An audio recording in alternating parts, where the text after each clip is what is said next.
Boom! Δέμα! Λοιπόν, νομίζω ότι είναι ένα πορτοφόλι που είχα παραγγείλει. Το ανοίγουμε τώρα μαζί και το βλέπουμε.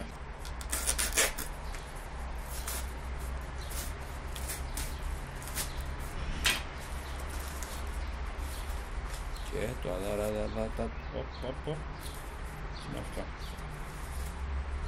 Να έρχεται στο... ναι, και πρέπει να είναι όντως. Λοιπόν, λέει Hello my... ok, φτάνει. Και εδώ έχουμε το πορτοφολάρε. Νομίζω δηλαδή.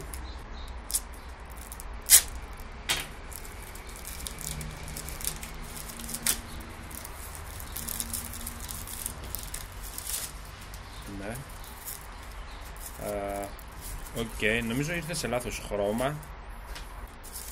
Ναι, ήρθε σε λάθος χρώμα. Κλασική Κινέζη. Αλλά δεν πειράζει. Λοιπόν, έχουμε εδώ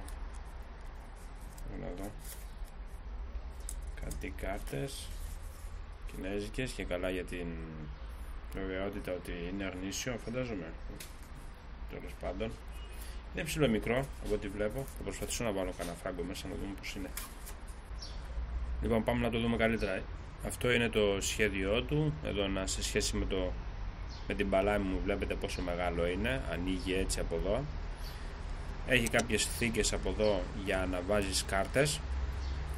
Και εδώ έχει για να βάζεις την ID σου, φαντάζομαι, ή καμιά άδεια οδήγησης, αυτές που είναι σαν κάρτες. Και από εδώ έχει μια μονή τσέπη, ας πούμε, να βάζεις τα χαρτονομίσματα. Το 20 ευρώ εδώ χωράει άνετα, οπότε και το 50 ευρώ θα χωράει άνετα. Και να προσπαθήσω να βάλω μια κάρτα, ας πούμε, εδώ που έχω από τον ΑΒ, χωράει και αυτή, βλέπω, άνετα. Λοιπόν, τώρα αυτό κάνει γύρω στα 5 ευρώ, το πήρα. Ποιο είναι το πρόβλημά του τώρα? Εντάξει, είναι φθηνό και τα λοιπά, πάω πάσο, αλλά δεν έχει που να βάλεις τα ψηλά σου.